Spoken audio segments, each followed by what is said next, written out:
pride in awarding the Best Entrepreneur Award to our alumni, Mr. Sam Sidin, founder of Dean Construction.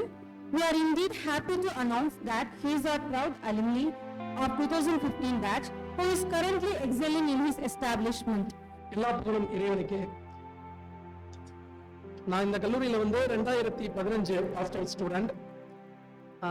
2015 passed out ஆனதுக்கு அப்புறம் பார்த்தீங்கன்னா 2016 வரையும் நான் ஒரு கம்பெனியில் ஒரு ஸ்ட்ரக்சரல் இன்ஜினியரிங் கம்பெனியில் ஒர்க் பண்ணேன்.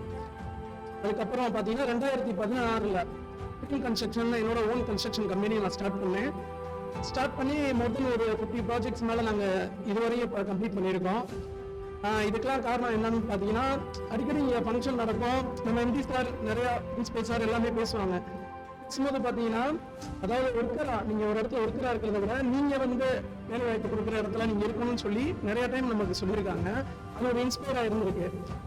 மோர் தென் 50 மெம்பர்ஸ்க்கு மேலே நம்ம ஒர்க் பண்ணுற ஒர்க்கர்ஸ் நம்மகிட்ட ஒர்க் பண்ணுறாங்க. ஸ்டில்லாம் இப்போ வரையும் ஒர்க் பண்ணிட்டு இருக்காங்க. இப்போ மதுரையில் பார்த்தீங்கன்னா ஒரு 12 ப்ராஜெக்ட்ஸு ப்ளஸ் ஓவரால் தமிழ்நாடு ஃபுல்லாக நாங்கள் ப்ராஜெக்ட்ஸ் பண்ணிக்கிட்டு இருக்கோம். இதுதான் காரணம் என்னுடைய கல்லூரி தான். கல்லூரி நிறையா, அதாவது அகாடமிக் மட்டும் இல்லாமல் அதை தாண்டி எப்படி நடந்துக்கணும், அதாவது ட்ரெஸ் கோடிங்காக இருக்கட்டும், எப்படி ஒருத்தவங்க போய் பேசணும், அந்த அப்ரோச்லாம் நிறைய அந்த கல்லூரி எனக்கு கற்றுக் கொடுத்துருக்கு கண்டிப்பாக. ஏன்னா 1 to 12 வரையும் தமிழ் மீடியம் ஃபுல்லாகவே ஒரு இங்கிலீஷ் எதுவுமே அண்டர்ஸ்டாண்டிங் பண்ணிக்க தெரியாத ஒரு ஸ்டூடெண்டாக தான் நான் காலேஜுக்குள்ளே வந்தேன்.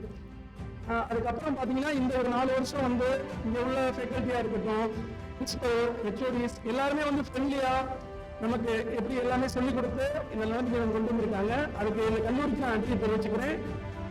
ஐயா அவங்களுக்கும் நான் நன்றியை தெரிவிச்சுக்கிறேன். இந்த தருணத்தில் அவங்களுக்கு வாழ்த்துக்களை தெரிவிச்சுக்கிறேன். நன்றி.